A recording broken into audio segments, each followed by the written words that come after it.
Gusto kong i-direct yung aking mga katanungan kay Cassie dahil siya yung sa mga papeles na nakita namin kay Cassandra, sentro siya sa mga papeles na nakita namin at sentro siya sa pangyayari dito sa Porac Pogo Hub. So, umpisahan ko, Cassie, ilang taong ka na ngayon? 24 po, Mr. 24 Chair. ka na ngayon. At nakita ko sa mga dokumento na nag-umpisa ka maging involved sa Porac Pogo Hub. Ilang taong ka na nun? You mean sa Pampanga po? Sa Porac. Ilang taong ka nung naging involved ka doon? Hindi naman to self-incriminating kasi taon. I'm sure alam mo na, ilang beses ka na pumunta sa house, so alam mo na yung pwedeng sagot, ano yung pwedeng 19 po. 19 nung naging involved ka sa Porac Pogo Hub. At ano ang position mo doon at 19 years old?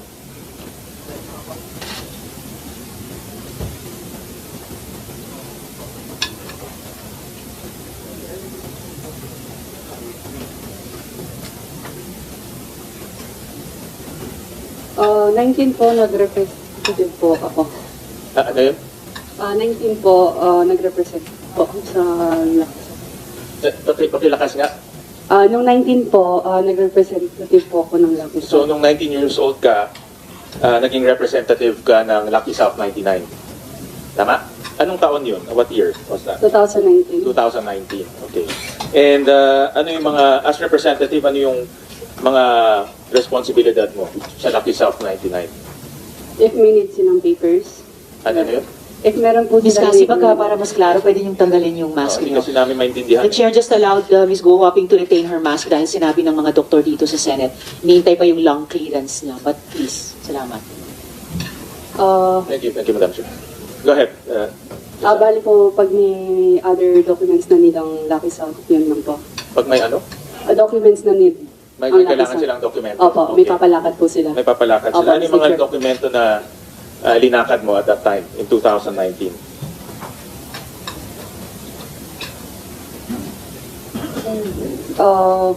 Meron pong lono.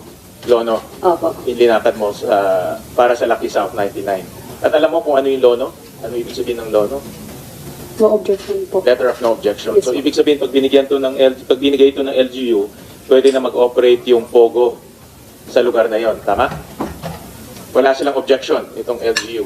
So, pwede na silang mag-operate, correct? Opo, yun. Opo, yan. Anong LGU yung in-applyan mo? Porac po, Mr. Porac Chair. LGU? Yes po. Okay. At nakuha mo ba yung lono?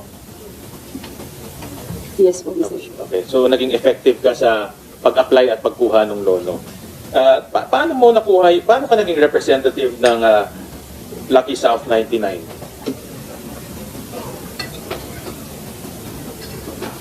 Paano ka naging representative? Hindi ko po na maalala by that time po eh. Ano hindi mo maalala? No? Yung time na yun. At 19 years old, in 2019, hindi naman malayo 2019, that's 5 years ago, paano ka naging representative ng Lucky South at pinagkatiwalaan ka nila na ikaw ang mag-apply ng kanilang lono at nakuha mo? I think yung time na yun, hindi po talaga ako yung dapat na mag-a-apply ng lono. Hindi nga, paano ka naging representative? Yun ang tanong. Bali, nautusan lang po. Paano ka nautusan? Ginawa kang representative, di ba? Sino ang nag-appoint sa iyo as representative? Magbigay ka ng pangalan. Yung manager po, Anong pangalan? Charlotte, Last name? hindi ko po sure yung last name na. Ang alam ko, Chinese name is Shelly. Spell mo. Hindi ko po sigurado yung spelling ng Chinese name. Siya ang nag-appoint sa iyo as representative ng, itong si Charlotte or si Shelly, ang nag-appoint sa iyo as representative ng Lucky South 99. Yes po, Mr. And Chair. gaano ka katagal sa Lucky South 99? Nagtrabaho? Nag-representative lang po ako, pero not totally nag-work for Lucky South po. So, gaano Minsan- katagal ka naging representative ng Tuwing Lucky South? kailangan lang naman po, Mr. Chair. Hanggang ngayon, representative ka Nung huli po, nung para po sa pag-core po. sa PAGCOR. So, Opo. from 2019 all the way to 2024, Nung, kung pumunta ka sa PAGCOR. basta po pag kailangan lang Kailan ka po. Mr. pumunta ng PAGCOR? Last year po, Mr. to Chair. 2023. Yes po. So almost 4 or 5 years. Representative ka ng Lucky South 99. Basta po pag may need po, Mr. Chair.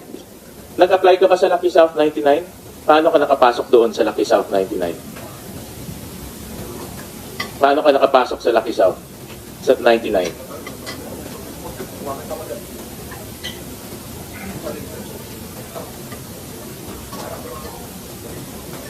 By that time po, pinakilala lang po si Charlotte sa akin. So, yun po.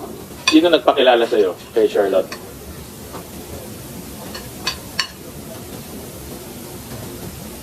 ...2019, hindi malayo yun, ha? Yes po, Mr. Chair. So, Makalala nagtrabaho din ka po dito, ako. you're 19 years old. Malamang siguro, first trabaho mo ito. At pinakilala ka, may nagpakilala sa'yo kay Charlotte. So, sino nagpakilala sa'yo? Sorry po, Mr. Chair, hindi ko na po matandaan. Hindi mo matandaan Hmm. kung paano ka, sino nagpakilala sa'yo.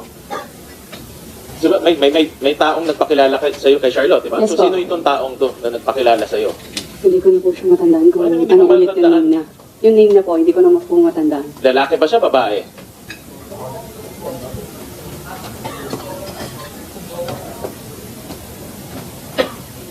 Sa Lalaki mga po. simpleng tanong lang to. Lalaki po, Mr. Chair. Lalaki Pero siya. yung name, I'm not sure. Ako hindi ako naniniwala na hindi mo alam. Naalala mo si Charlotte? Hindi mo naalala yung nagpakilala sa'yo kay Charlotte? Madam Chair, Senator Yes, go Sherwin. ahead. Senator Senator De La Rosa. Yeah, I think, Madam Chair, our resource person is inventing her answers. It's quite clear to me that she is inventing her answers because napaka-basic na mga tanong nun at bakit pa siya magtatanong doon sa kanyang lawyer sa likod for advice. Ay, very basic information yun. At saka yung sinabi niya na siya daw ay napunta sa Lucky South 99 because yung manager na si Shelen, tapos lumulabas pa according to him na ang manager ang pinakilala sa kanya. Parang lumulabas na siya ang boss, yung manager ang pinapakilala sa kanya. Instead, kung siya ay nagtatrabaho, siya mag-apply ng trabaho, dapat siya ang pinapakilala doon sa manager. Di ba? So parang tayong pinaglalaruan dito sa mga tanong natin. I just would like to, just my observation and to help the questioning of Senator Sherwin Gatchalian. Thank you, Madam Chair. Salamat, Senator De La Rosa. And I hope that the counsel is just advising his client, not coaching her what to say. Dahil hindi naman kailangan ng coaching sa napakasimpleng mga tanong. Senator Sherwin. Thank you, and I would be more than happy to receive assistance from the former chief of police of our country who has probably 40 years under his belt in investigation, interrogation, analysis. So ako po masaya po at na matulungan po ni Senator Bato sa mga ganitong questioning. Cassandra, ito mga basic na tanong lang to. At alam mo naman pag nagsinungaling dito, meron rin kaming kapangarihan na i-cite ka in contempt at madedetain ka rin dito. Kaya wala naman tong hindi mahirap na sagutin. At inaasahan namin na magsabi ka lang ng totoo. At hindi kami naniniwala na 5 years ago nakalimutan mo yung nagpakilala sa'yo. So, my next question, Madam Chair, is sino si Jiang Jie? Isa po siya sa incorporator po ng Lucky South. Okay. And ano ang kanyang papel, si Jiang Jie? President po ng Lucky South noon. President siya ng Lucky South. Opo. Sino naman si Julian Linsangan? Parang bagong incorporator po ng Lucky South. Hindi ko po siya kilala. Hindi ko siya kilala. Opo. Nakausap mo ba siya? Nakita mo ba siya? Through video call one time lang po. Si Julian Linsangan. At Opo. ikaw ba ay nagkaroon ka ba ng interaction sa kanya? Wala. Nagka-video call lang po once. Kailan yun? More or less. Last year po. Last year. Mm-mm. Kay Jiang Jie, na presidente ng kumpanya, ano yung kanyang responsibilidad bilang presidente ng kumpanya? Hindi ko po alam, Mr. Chair. Pero nagre-report ka sa kanya. Hindi po. Bali, pag ang Lucky South may needed lang naman po. Tsaka ako nagtatrabaho. Representative ka, di ba? From 2019 to 2023. Yes po. Hindi po buong, pag may needed na papers, documents lang naman na need lakarin. Oh, correct nga. Opo. Kanino ka kumukuha ng instruction? Meron pong assistant po. Ito ba si Charlotte? Sometimes sa kanya, opo. Kay Jiang Jie, kumukuha ka ng instruction. Siya ang presidente ng kumpanya, ikaw ang representative. Pero hindi po sa kanya. Never ka kumuha ng instruction sa kanya.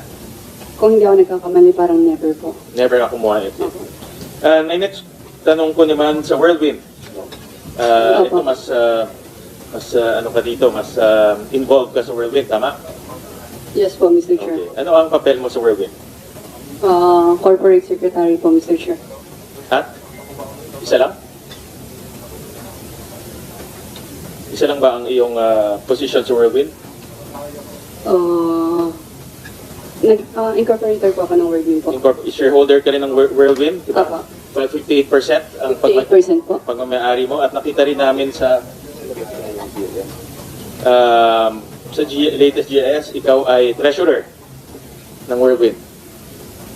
So dalawa position mo, concurrent ka sa corporate secretary at treasurer. Opo. Tama? Okay. Huwag ka magsisinungaling dahil meron kaming records. Ano ang responsibilidad ng corporate secretary?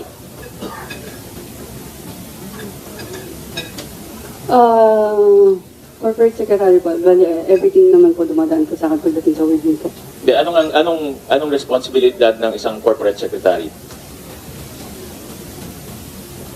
Basta po, like, every documents naman po dumadaan. So lahat ng dokumento dumadaan sa iyo. Pag Whirlwind po. Opo. Pag Whirlwind. Okay. So lahat ng dokumento, corporate papers dumadaan sa iyo. So walang dokumentong hindi dadaan sa iyo o walang dokumentong hindi lalabas ng hindi dadaan sa iyo. Tama? Almost po, pero... Okay. At kailan ka sumali sa Whirlwind? Mr. Chair, regarding sa Whirlwind po, I invoke my right against self-incrimination. May kaso na po kasi sa Saan ang kaso? AMLAC po. Amlak, may kaso ba? Alam ko, wala kang nakapile eh. Money laundering po, Mr. Chair.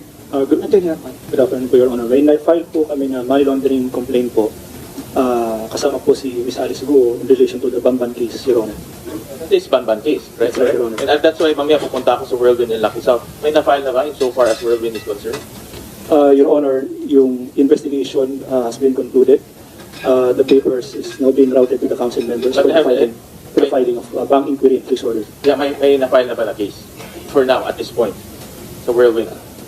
So Whirlwind, insofar as Ms. Cassie is concerned, yes, but that is in relation to the Bamban. But sa Whirlwind, Your Honor, yung sa investigation report namin for bank inquiry and freeze, it's being routed to the council and we're seeing that a bank inquiry and freeze will be filed this week or next week, sir. But today, no case has been filed insofar as Whirlwind in Lucky South is concerned. Not at this point, Your Honor. Correct. So there's nothing to invoke because there's no case. Mr. Chair, I think under investigation po yata. Yeah, pero wala namang case. So anong invoke mo? Pag bukas, sinabi nila hindi na nila ipa-file dahil nakita nila defective, and then wala ka ng case.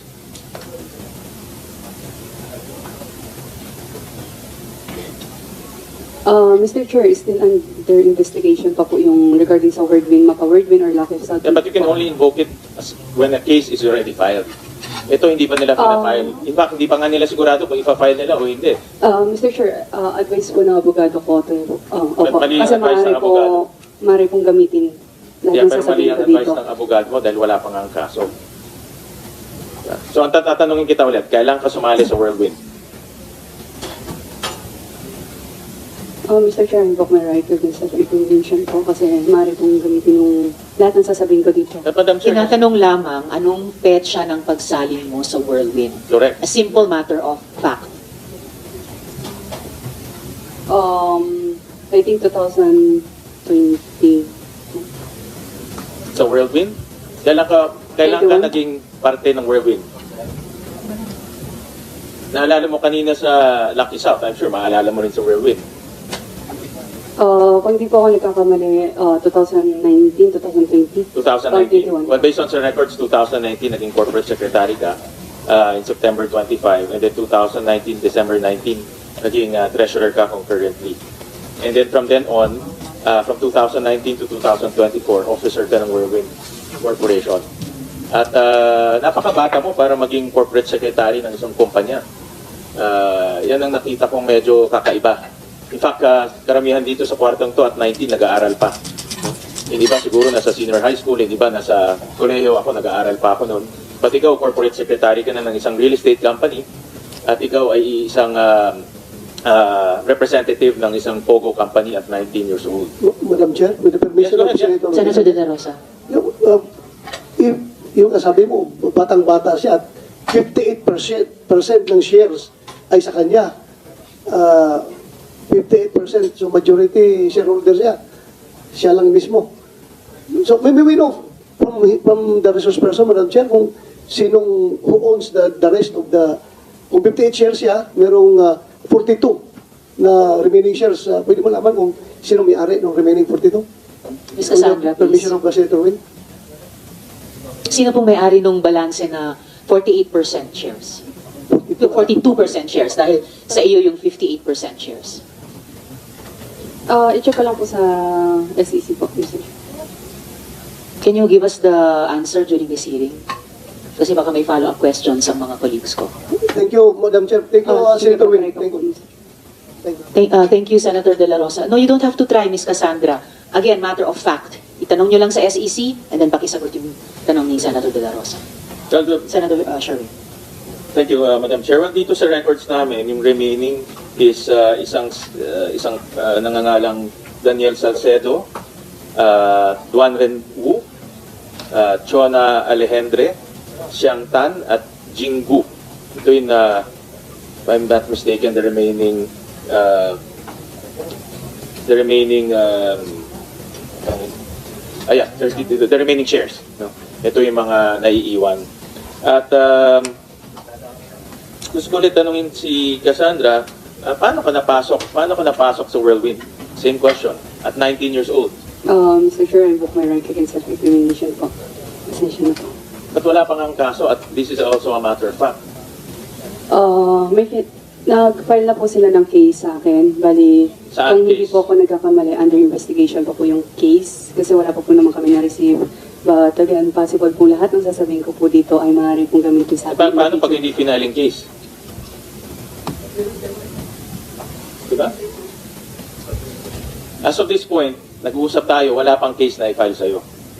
Baka after nitong hearing to, marinig ng AMLAC na hindi na kailangan i-file ng case, hindi na sila magpa-file ng Meron case. po. Meron po. Tapos advice din ng counsel ko po. Mr. Chair. Ako Madam Chair, hindi ka tanggap-tanggap dahil may limitation din ang invoking your right against self-incrimination. Hindi mo pwedeng magamit ito sa lahat, lalo na kung wala ka pang kaso. So, and these are all just factual. Wala namang iba ho dito. Sasabihin mo lang kung kailan, paano. So, ulitin ko, paano ka nakapasok sa Whirlwind Corporation? Mr. Chair, pasensya na po. I invoke my right against self-incrimination po.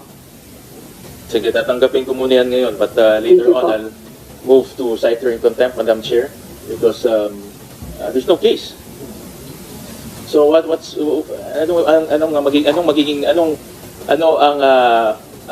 ang mag-incriminate sa kanya kung wala namang kaso? Gaya ng sinabi namin ni Senator Sherwin, simple matters of fact. Ito, Ms. Cassandra. Meron kaming use nitong session hall hanggang 2 p.m. So may 45 minutes pa po kayong sagutin yung questions of fact na napakadali namang ma-research namin, and we are just naghahanap ng good faith mula po sa inyo ni Guo Huaping, ni Ms. Sheila bago matapos itong buong mga hearings namin. So, Senator Sure, Sherwin. thank you. At the proper time, Madam Chair, I'll make a motion depending on kung ano yung mga sagot ni Ms. Cassandra. So, Ms. Cassandra, paano mo nailabas yung capital para sa korporasyon mo?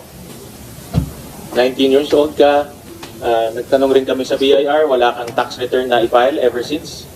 Meron ka bang na-file na tax return? Mr. Chair, I invoke my right against This is only self-incrimination po. anong lang simple lang, may na-file ka bang tax return? Meron po kasi money laundering na rin pinal sa akin. 87 tons po. Saan? Tatanong ko ulit si attorney, is this case connected to Whirlwind Corporation? Attorney Arpon. No. Yung na-file na case raw na na-mention niya kanina, money laundering case. 87 counts, I heard. Sir, it has nothing to do with the Porac Bamban, Correct. Porac case. Correct. Walang connection to sa Porac Pogo Hub. Malayong malayo. Yes po, Mr. Chair. Pero maaari po siyang gamitin sa akin in the future for Wordwin and other company po. Di baka nga magbago isip ng AMLAC at hindi ka na filean ng kaso. Can I consult my lawyer first? Senator Win, if I may. Senator De La Rosa. Di ba it is a duty to every Filipino na may nagkaka-income to file an income tax? How does that the fact that you are filing your income tax incriminate you in whatever case na kinakaharap mo ngayon? Duty mo naman yan. Bakit hindi mo sagutin kung nagpa-file ka ba ng income tax? Duty natin lahat yan, kumikita. Dapat mag-file ng income tax. Paano maka-incriminate yan sa kanya? Yun lang, Madam Chair. Thank you, Senator Win. Correct. That's why Senator De La Rosa. it's a question of fact. Yun lang naman. Nag-file ka na ba ng income tax return mo? Ever? Mr. Chair, I think meron din po akong tax investigation right now po.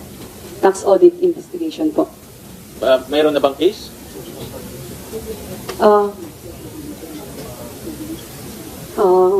Wala pa po naman final pero still can use against me po. Wala pa naman na-file sa'yo eh. Wala pa naman na-file sa'yo. Wait lang po, Mr. Chair. Tanong ko lang po lawyer ko. Consult po. Sabihin mo sa amin kung ano yung kaso. Okay po. Yan, ano.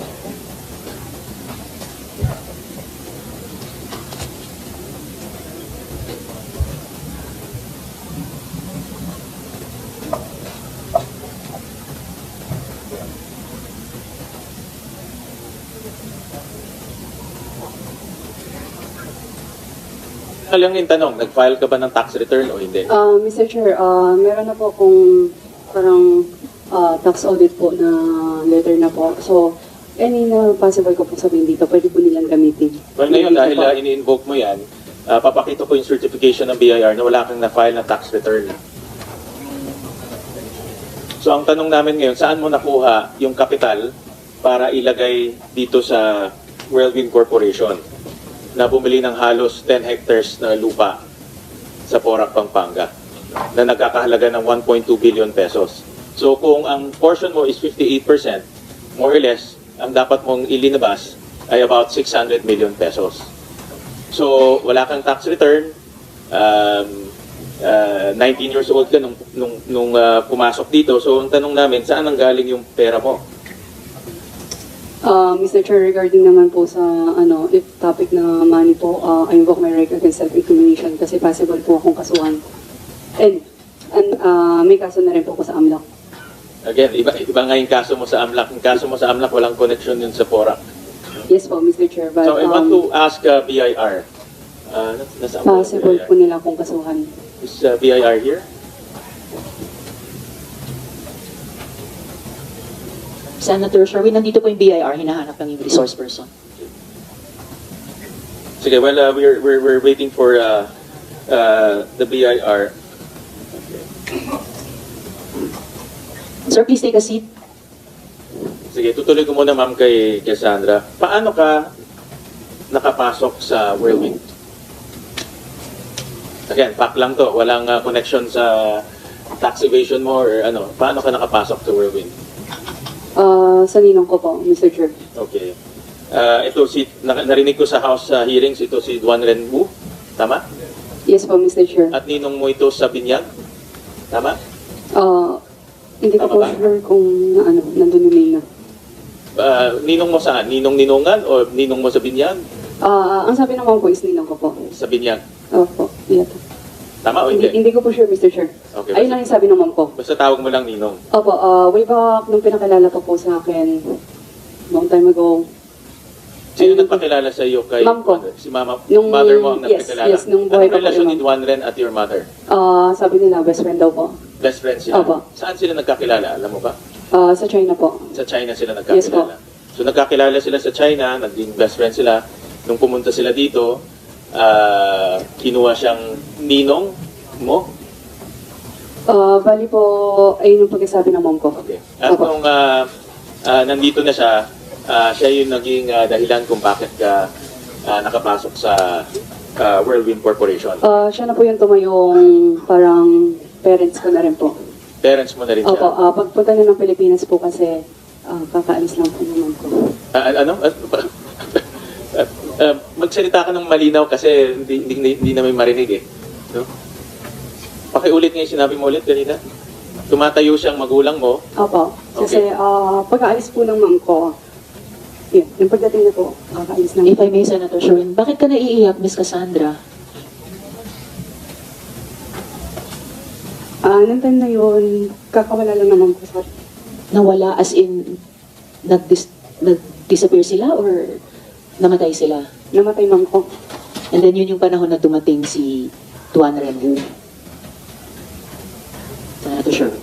Well, kami ay nakikita lang hati sa iyo at sa pagkawala ng iyong mother. Pero tama ba? Nawala ang iyong mother? Namatay ang iyong mother? Yes po. Anong year yun? 2017, December. 2017. At dito naman pumasok dito naman dumating si Mr. Duan Ren. Doon mo siya nakilala. Okay. At tumayo siya parang magulang mo na. Ever since. At siya ang nagpasok sa iyo sa Whirlwind Corporation. Yes po, Mr. Senator Sherwin, so parang ibinilin ka ni mama mo sa ninong mo kay Tuan Renwu, Miss Cassandra? Parang gano'n na nga po, Mr. Chair. Parang gano'n. Alright. Senator Sherwin. Thank you, Madam Chair. At nung pinasok ka na sa Whirlwind, inappoint kang kaagad na corporate secretary. Tama, Cassandra?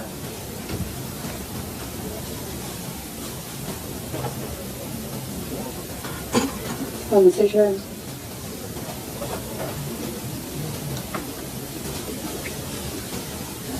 Uminom ka muna ng tubig. Okay lang po. Uminom ka ng tubig. Mr. Chair, if regarding sa Whirlwind or any company po, I invoke my right against self-incrimination. There's upcoming mga cases po na ipapile nila sa akin and again, maaari po silang lahat gamitin sa mga kaso po. Pasensya na po. Again, ito ay factual pa lang. Binanggit mo naman kanina kung ano yung trabaho mo as secretary, trabaho mo as treasurer. Gusto lang naman namin malaman Italian itong mga trabaho to. So wala naman kaibahan. Wala pa naman kakaiba sa ginagawa mo noon at nung nasa Whirlwind Corporation ka. As treasurer, ano ang trabaho mo as treasurer? Kasi dual role ka eh. So basa ko dito, talagang pinagkakatiwalaan ka ni Mr. Duan Ren. Mr. Chair, regarding naman po sa treasurer, I'm sorry po ulit. Invoke my right Anong trabaho mo lang as treasurer? kasi po, there's a money laundering case. Well, hindi man po sa Whirlwind, pero meron pong case na pinal po ang money laundering. So I think lahat po ng money na nasa is... Again, wala pang case ha. Let's put that on record. Wala pang But they case. filed case against me. But that again, it's not connected to PORAC. Walang kinalaman sa PORAC, walang kinalaman sa Whirlwind at Lucky South. Lahat ng pinal na case sa'yo related to Bamban. Yes po, Mr. Chair. But I think they have upcoming case na ipapile po sa akin. Nagbibuild na po yata sila ng case para i-file po sa akin. Yeah. Ang tanong lang naman simple lang, anong trabaho mo as treasurer? Yun lang naman ang tanong. Hindi naman namin Can I consult my lawyer? Go ahead. Thank you.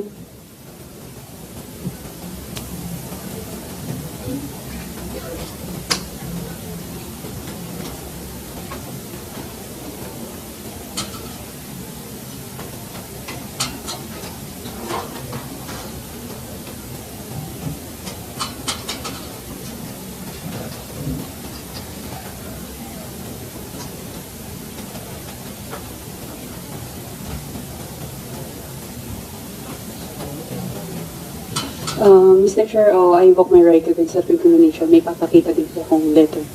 Well, Madam Chair, for me, unacceptable yung invoking of the right because wala naman siyang kaso. Again, itong mga hearings na ito pwedeng mangyari, wala ka rin kasong ipafile sa'yo.